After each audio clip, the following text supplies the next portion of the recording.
Study extraordinary. हमारे revision for board series में second video में हम आ चुके हैं और आज हम डिस्कस करेंगे कोऑर्डिनेट ज्योमेट्री।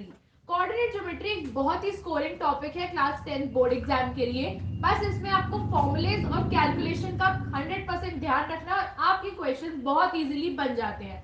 काफी रिपीटेटिव क्वेश्चन आते हैं कोऑर्डिनेट ज्योमेट्री पे, उसको हम पेपर एनालिसिस वाले वीडियो में डिस्कस करेंगे। तो चलिए आज हम रिवीजन शुरू करते हैं। सबसे पहले सबसे इजी, सबसे ज्यादा यूज होने वाला फॉर्मूला डिस्टेंस फॉर्मूला।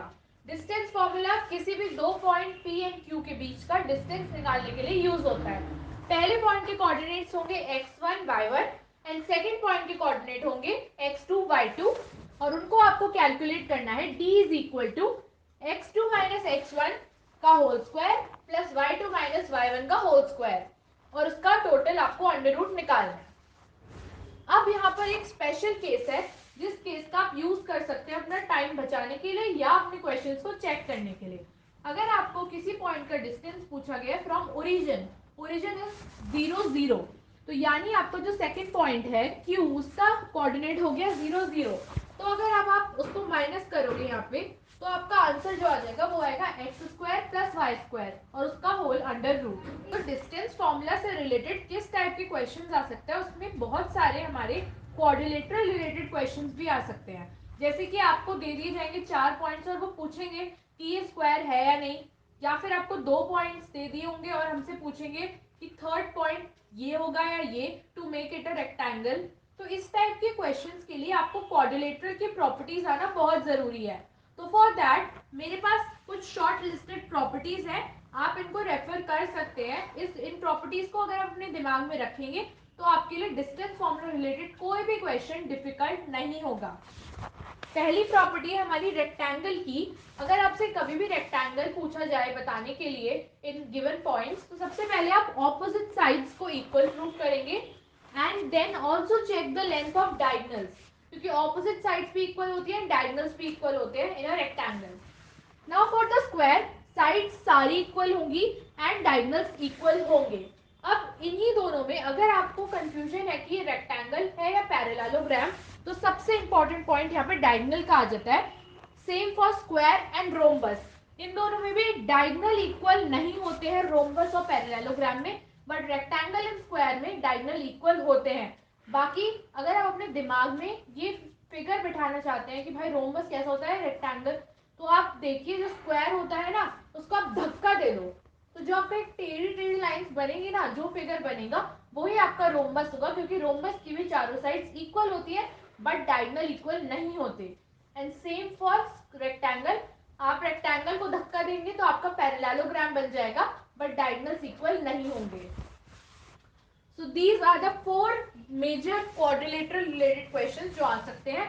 इसके अलावा ट्राइंगल रिलेटेड क्वेश्चंस आते हैं कि 90 डिग्री आपको प्रूव करना होता है कि राइट एंगल ट्राइंगल है या नहीं, तो उसके लिए आपको 2 लाइंस लेके उनको चेक करना होगा कि वो परपेंडिकुलर है या नहीं।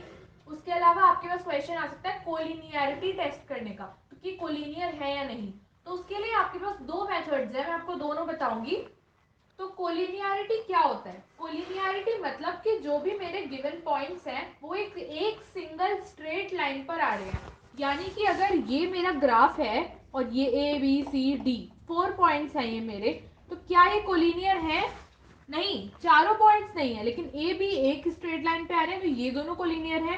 ए डी कोलिनियर है, ए सी कोलिनियर है, लेकिन ये एक साथ बी सी डी कोलिनियर नहीं होगा, ये ए बी सी कोलिनियर नहीं होगा। और अगर मैं एक दूसरा एग्जाम्पल लूँ जिसमें मैं ये 4 पॉइंट्स ले रही हूँ A B C D and ये चारों पॉइंट्स एक ही स्ट्रेट लाइन पर हैं, तो ये हो जाते हैं कोलिनियर पॉइंट्स। कोलिनियर को चेक करने के लिए कि गिवन पॉइंट्स कोलिनियर है या नहीं, हमारे पास 2 मेथड्स हैं। पहला मेथड है कि हमें 2 पॉइंट्स का डिस्टेंस निकालना है, देन एक कॉमन पॉइंट लेके उससे तीसरे पॉइंट का डिस्टेंस निकालना है और उन दोनों को ऐड करके हमारा BC डिस्टेंस के इक्वल उसे देखना है। अगर वो इक्वल आता है तो पॉइंट्स कोलिनियर होंगे, अदरवाइज नहीं होंगे। दूसरा है area of triangle should be 0। अभी एरिया ऑफ ट्राइंगल का मैं आपको फॉर्मूला बताती हूँ। अगर वो फॉर्मूला कैलकुलेट करते हैं और वो 0 के इक्वल आता है, then also your points are not collinear. Okay, अब हमारे पास है कुछ बहुत इंपॉर्टेंट फॉर्मूला, तो सबसे ज्यादा इंपॉर्टेंट है इसमें एरिया ऑफ ट्राइंगल का फॉर्मूला, क्योंकि ये क्वेश्चन बोर्ड एग्जाम्स में जरूर आता है, चाहे वो कोलिनियरिटी के लिए आए, चाहे एरिया ऑफ ट्राइंगल के लिए आए, चाहे 2 पॉइंट्स दे रखे हैं थर्ड पॉइंट के लिए आए। तो area of triangle is one of the most important formulas of coordinate geometry. तो एरिया ऑफ ट्राइंगल से स्टार्ट करते हैं, फिर बाकी के ऊपर के 2 फॉर्मूलाज मैं आपको बताती हूँ। एरिया ऑफ ट्राइंगल का एक लंबा सा फॉर्मूला है जिसको देखकर आपको लगेगा कि भाई इसे कैसे याद करूं मैं, तो मैं आपको उसका शॉर्ट ट्रिक बता रही हूँ। सबसे पहले हाफ, क्योंकि हमें पता ही है हाफ बेस इनटू हाइट हमारा फॉर्मूला होता है, तो हाफ तो हमें पता ही है कि ट्राइंगल के साथ आ ही जाता है। उसके बाद x1, और जो 1 आपने लिए उसी ऑर्डर में 2 एंड 3 आ गए y के, और माइनस आ गया उनके बीच में। फिर प्लस करना है, दूसरे में हमने 2 से स्टार्ट करा, तो 2 3 1 एंड देन नेक्स्ट में 3 1 2। तो आपको 1 2 3 के ऑर्डर में चलना है बस, और रोटेशन करते जाना है x और y के टर्म्स में, और आपका ये फॉर्मूला जनरेट हो जाएगा। बहुत ही सिंपल फॉर्मूला है, आप एक बार ट्राई करोगे इस तरीके से लिखने का, तो आप एक ही बार में इस फॉर्मूले को लिख दोगे। और इसी फॉर्मूले का अगर आंसर 0 आता है, तो मैंने आपको अभी बताया था क्या होते हैं वो points, collinear. Now coming to another 2 formulas, that is the midpoint formula and the section formula. Midpoint formula होता है किसी भी 2 पॉइंट्स के बीच का मिड पॉइंट निकालने के लिए। ये बहुत ही लॉजिकल और सिंपल फॉर्मूला है। दो जो मेरे पास पॉइंट्स हैं उनके एक्स कोऑर्डिनेट को प्लस करके 2 से डिवाइड कर दो, और वाई कोऑर्डिनेट को भी प्लस करके 2 से डिवाइड कर दो, तो आपका आंसर आ जाएगा। अब भाई ये सेक्शन फॉर्मूला क्या होता है? सेक्शन यानी कि लाइन को 2 डिफरेंट पार्ट्स में डिवाइड करना।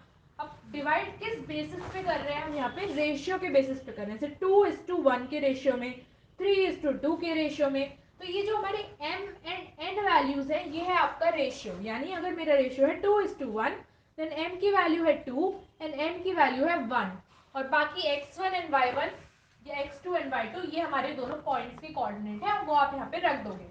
तो आपका फॉर्मूला हो गया mx1 plus nx2 upon m plus n। नीचे m plus N Y and X पे दोनों में कॉमन है, बस पहले में आपको x के कोऑर्डिनेट्स रख रहे हैं, सेकंड में आपको y के कोऑर्डिनेट्स रखने हैं। तो ये तीनों फॉर्मूलाज आप अच्छे से देख लो। इसमें सबसे इंपॉर्टेंट एरिया ऑफ ट्राइंगल का फॉर्मूला है। बाकी क्वेश्चन सेक्शन फॉर्मूला से भी आते रहते हैं, but they are not continuous, at times ये ऑल्टरनेट ईयर्स में भी आ जाते हैं। Now coming to the last formula of this chapter, that is the centroid of a triangle. सबसे पहले centroid क्या होता है? Centroid होता है एक ऐसा पॉइंट जहाँ पे मीडियंस का इंटरसेक्शन होता है ट्राइंगल के। अभी मीडियन क्या होता है? मीडियन वो लाइन होती है जो एक ऑपोजिट वर्टेक्स से हम डालते हैं लाइन के एक साइड के ऊपर ट्राइंगल की, और वो उसको डिवाइड कर देती है 2 इक्वल पार्ट्स पे।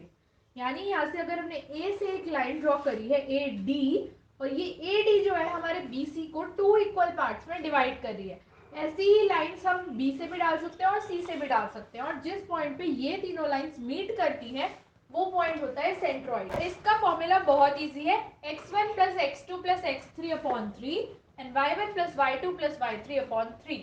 ये फॉर्मूला है और ये काफी सिंपल है, बस ये पता होना चाहिए हमें कि सेंट्रॉइड क्या होता है।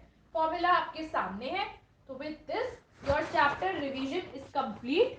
हम फिर मिलेंगे आपको एक नए वीडियो के साथ ऑन अ डिफरेंट चैप्टर। तो तब तक के लिए आप हमें सब्सक्राइब जरूर कर लीजिएगा, जिससे कि आपको नोटिफिकेशन मिल जाए हमने जब भी आपकी 10th रिवीजन बोर्ड सीरीज के लिए एक नेक्स्ट वीडियो डाला है। और बहुत जल्द मैं डिटेल 5 ईयर पेपर एनालिसिस भी लेकर आने वाली हूँ with all the marks distribution, what are the important topics, कौन से ऐसे टॉपिक्स हैं जिनको हमें बहुत ज़्यादा मेहनत करनी है। और फिर मैं आपके लिए 1 month 2 month 3 month strategy videos भी लाऊंगी। अगर आप देखना पसंद करेंगे तो डेफिनेटली लाऊंगी, क्योंकि ऐसे वीडियोस आई थिंक कि बहुत हेल्पफुल होंगे आपके लिए फॉर योर बोर्ड प्रिपरेशन, और आप अच्छे मार्क्स स्कोर कर पाएंगे। With this we'll meet in our next video. See you soon, bye.